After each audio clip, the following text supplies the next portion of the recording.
नमस्कार, योग India channel में आप सभी का स्वागत है।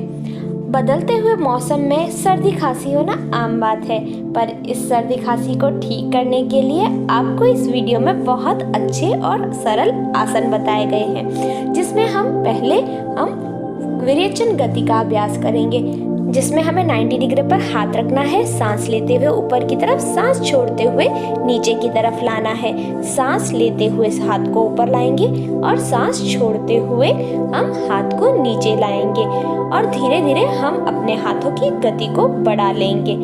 इसी तरीके से हमें करते रहना है 50 बार। यह विरेचन गति का अभ्यास है, जिसमें 4 क्रियाएं हैं, जिसमें पहली क्रिया हमारे हाथों से जुड़ी है, बाकी की 3 क्रियाएं हमारे नाक से जुड़ी है। हमारी दूसरी क्रिया जो कि है हमारे नाक के छिद्र को बंद करना है।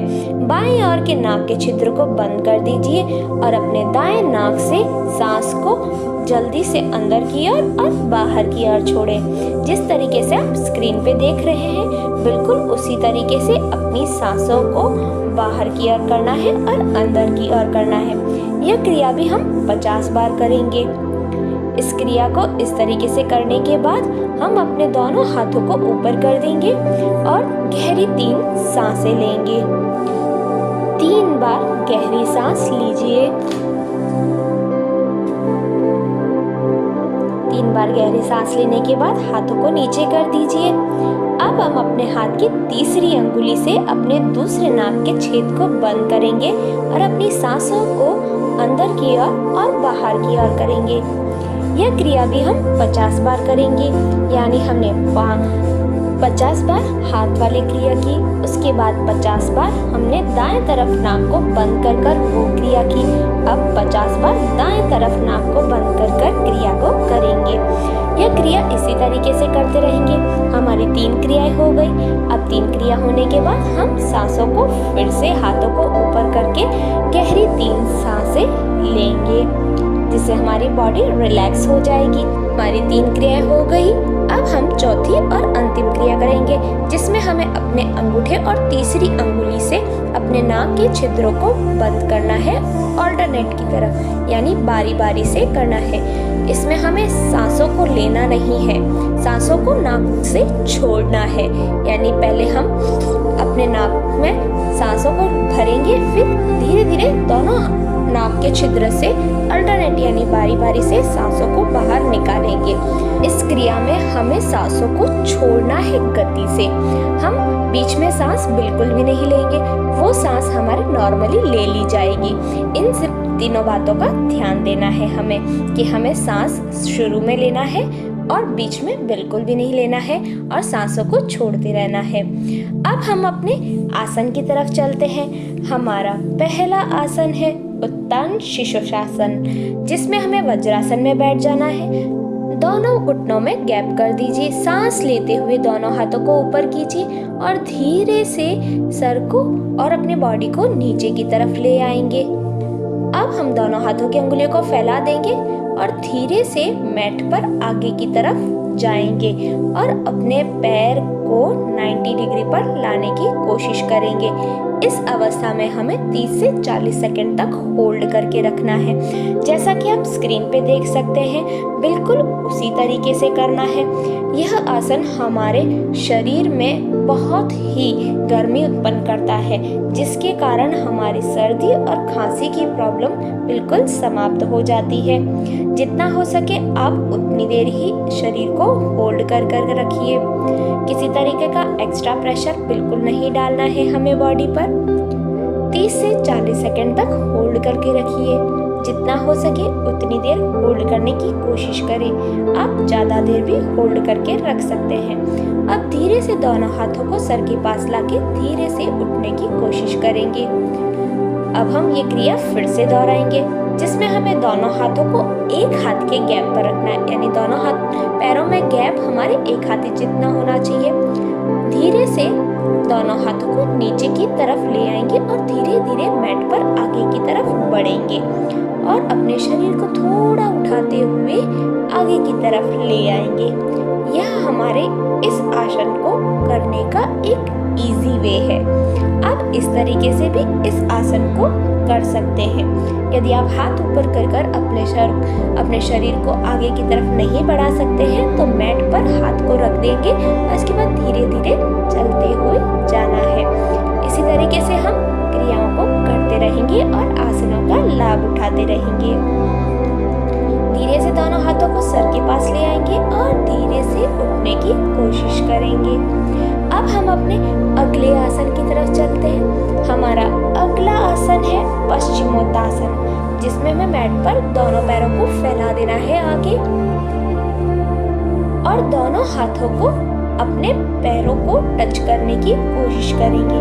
धीरे से पैरों को हाथों की तरफ ले आएंगे और सांस लेते हुए शरीर को नीचे की तरफ ले आएंगे। यदि आप अपना सर घुटने पर टच नहीं कर पा रहे हैं तो आप एक पिलो का भी सहारा ले सकते हैं। अपने घुटने के ऊपर पिलो रख दीजिए और अपने सर को पिलो के ऊपर रखिए। 3 से 5 सेकंड तक होल्ड करके रखना है और यह क्रिया हमें 3 से 4 बार दोहरानी है। इस तरीके से करने के बाद अब हम अपने अगले आसन की तरफ चलेंगे। हमारा अगला आसन है बद्धकोणासन, जिसमें हमें दोनों तलवों को यानी हमारे दोनों पैर के तलवों को जोड़ लेना है। दोनों पैरों को जोड़ते हुए अपने हाथों की सहायता से अपने दोनों पैरों को पकड़ लीजिए और अपनी कमर को बिल्कुल स्ट्रेट रखना है, आगे की तरफ और पीछे की तरफ बिल्कुल भी ना झुकाएं। अपने दोनों पैरों को उतना ही नीचे करें जितना आपसे हो सक रहा है। आपकी नजरें सामने या फिर ऊपर की ओर अपने कंफर्टेबल के हिसाब से कहीं भी रख सकते हैं, पर ध्यान देना है आपको अपनी कमर बिल्कुल सीधी रखनी है। कोई एक्स्ट्रा प्रेशर आपको बॉडी पर नहीं डालना है। 30 से 40 सेकंड तक होल्ड करके रखिए। यदि आप ज़्यादा देर तक होल्ड करके रख सकते हैं तो वो बहुत अच्छा होगा। जितना हो सके आप उतनी देर इस अवस्था में रह सकते हैं। अब हम अपने अगले आसन की तरफ चलते हैं। हमारा अगला आसन है नमन प्रणाम आसन, जिसमें हमें मैट पर वज्रासन की अवस्था में बैठ जाना है। वज्रासन की अवस्था में बैठने के बाद सांस लेते हुए नीचे मैट की तरफ ले आना है अपने सर को और धीरे से शरीर को ऊपर की ओर उठाना है। जैसा कि आप स्क्रीन पे देख सकते हैं, बिल्कुल उसी तरीके से। उसके बाद हम अपने दोनों हाथों को एड़ी से पकड़ लेंगे, यानी हमारी एड़ियों पे हमारे हाथ होने चाहिए। 10 से 5 सेकंड तक इसी अवस्था में रहेंगे। फिर उसके बाद धीरे से अपने दोनों हाथों को जोड़कर ऊपर की ओर अपने दोनों हाथों को करेंगी। जैसा कि आप स्क्रीन पे देख सकते हैं, बिल्कुल उसी तरीके से। इस अवस्था में हमने अपने सर के तर को नीचे मैट पर रखा है। अब धीरे से हम ऊपर की ओर आ जाएंगे। एक बार हम फिर से दिखाएंगे आपको। सांस लेते हुए नीचे मैट पर ले आए अपने सर को, फिर धीरे से अपने शरीर को ऊपर की ओर करेंगे। ध्यान रहे हमारा सर का तर नीचे मैट पर होना चाहिए और अपने दोनों हाथों को ऊपर की दिशा में कर देंगे।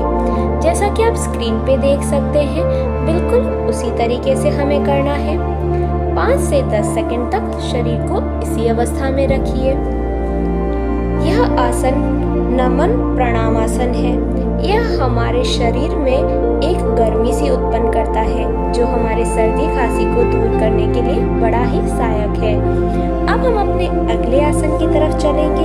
हमारा अगला आसन है सुप्त अर्ध मध्येंद्र आसन, जिसमें हमें मैट पर लेट जाना है। उसके बाद हमें अपने एक पैर को मोड़ देना है और अपने दूसरे पैर के घुटने के ऊपर अपना पैर रख देना है। ध्यान देना है हमें अपने घुटने पर पैर नहीं रखना है। फिर धीरे से नीचे मैट की तरफ अपने घुटने को ले आएंगे और अपने सर को अपोजिट साइड में रखेंगे, यानी अपोजिट साइड की दिशा में हमारा सर होना चाहिए। 10 से 15 सेकंड तक इसी अवस्था में रहेंगे। जैसा कि आप स्क्रीन पे देख सकते हैं, बिल्कुल उसी तरीके से हमें करना है। 10 से 15 सेकंड होल्ड करने के बाद धीरे से अपने पैर को ऊपर की ओर ले आएंगे। अपने पैर को सीधा कर दीजिए अब हम अपने दूसरे पैर को मोड़कर अपने घुटने के ऊपर रख देंगे। ध्यान देना है, घुटने पर पैर नहीं जाना चाहिए। अब अपने शरीर को नीचे मैट की दिशा में रखिए, यानी हमारा घुटना नीचे मैट पर जाना चाहिए और हमारा सर घुटने की विपरीत दिशा में होना चाहिए। सांसों को नॉर्मली लेते रहना है। 10 से 15 सेकंड तक होल्ड करके रखना है। जितना हो सके आप अपने शरीर को उतनी देर ही होल्ड करके रखिए। कोई एक्स्ट्रा प्रेशर आपको अपनी बॉडी पर बिल्कुल भी नहीं डालना है। नॉर्मली सांस लेते रहिए। अब घुटने को सीधा कर देंगे। दोनों घुटने मोड़कर अपने दोनों घुटने को पवन मुक्तासन की अवस्था में ले आएंगे। 5 सेकंड तक होल्ड करके रखेंगे। उसके बाद हम दोनों पैरों को ऊपर की दिशा में ले आएंगे। 5 से 10 सेकंड तक इसी तरीके से पैरों को होल्ड करके रखेंगे। अपनी सांसों को नॉर्मली लेते रहिए। कोई एक्स्ट्रा प्रेशर बॉडी पर न डालें। अब धीरे से दोनों पैरों को नीचे ले आएंगे और दोनों पैरों को फैला देंगे और अपने हाथों को ऊपर की दिशा में रखेंगे और 5 से 10 सेकंड तक इसी अवस्था में रहेंगे। आंखों को बंद करके रखना है। नॉर्मल सांस लेते रहिए। अब हम धीरे से मैट पर बैठ जाएंगे। बैठने के बाद आप वीडियो को लाइक जरूर करें, सब्सक्राइब, बेल आइकन और हमें कमेंट करना बिल्कुल भी ना भूलें। धन्यवाद।